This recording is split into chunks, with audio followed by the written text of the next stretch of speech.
Tom Swift and His Electric Runabout by Victor Appleton. Chapter 10.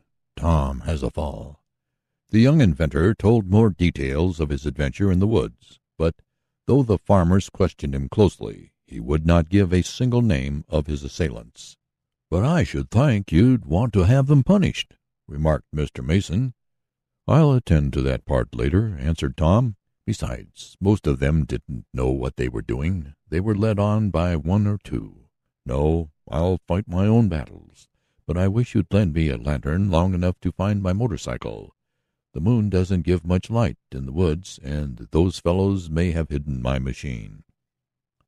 Mr. Mason and his companions readily agreed to accompany Tom on a search for his wheel. It was found just where he had dismounted from it on the road. Andy and his cronies had evidently had enough of their encounter with our hero, and did not dare to annoy him further. "Do you think you can ride home?" asked one of the farmers of the lad, when he had ascertained that his machine was in running order. "Well, it's risky without my lantern," answered Tom.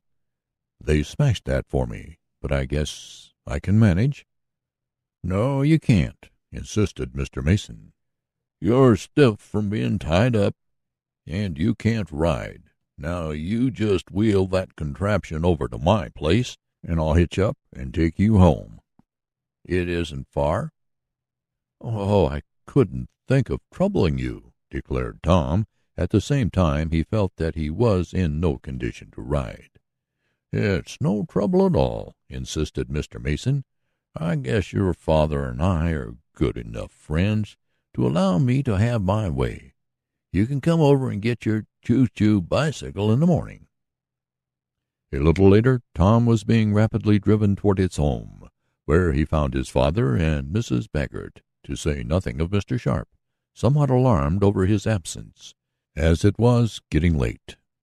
The youth told as much of his adventure as he thought would not alarm his father, making a sort of joke of it, and later related all the details to the balloonist. "We'll have to get after Andy again," declared the aeronaut. "He needs another toning down. Yes, similar to the one he got when he nearly ran away with his automobile by catching the airship anchor on it," added Tom with a laugh. "But I fancy Andy will steer clear of me for a while. I'm sorry I had to use that chemical powder, though.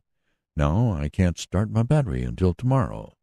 But the next day Tom made up for lost time by working from early until late. He went over to Mr. Mason's, got his motorcycle, procured some more of the chemical, and soon had his storage battery in running order. Then he arranged for a more severe test, and while that was going on he worked at completing the body of the electric runabout. The vehicle was beginning to look like a car, though it was not of the regulation pattern. For the next week Tom was very busy, so occupied, in fact, that he scarcely took time for his meals, which caused Mrs. Baggert no little worriment, for she was a housekeeper who liked to see others enjoying her cooking. "Well, Tom, how are you coming on?" asked his father one night, as they sat on the porch, Mr. Sharp with them. "Pretty well, Dad," was the answer of the young inventor. "I'll put the wheels on tomorrow, and then set the batteries. I've got the motor all finished, and all I have to do will be to connect it up, and then I'll be ready for a trial on the road."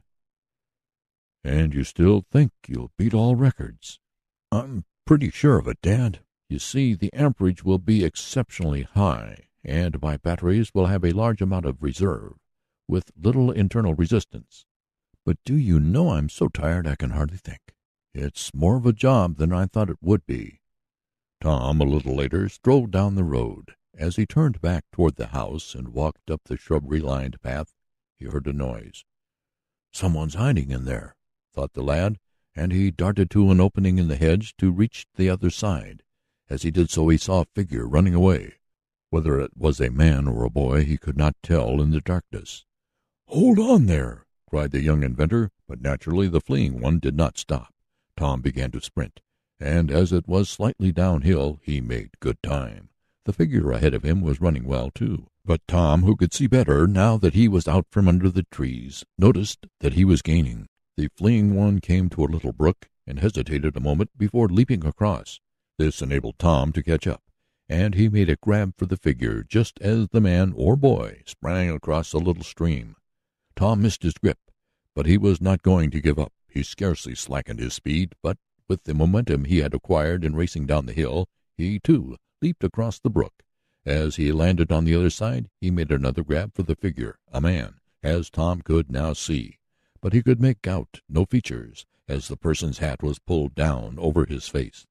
"I've got you now," cried Tom exultantly, reaching out his hand. His fingers clutched something, but the next instant the young inventor went sprawling. The other had put out his foot and tripped him neatly, and Tom, throwing out his hands to save himself in the fall that was inevitable, went splashing into the brook at full length. The unknown, pausing a moment to view what he had done, turned quickly and raced off into the darkness.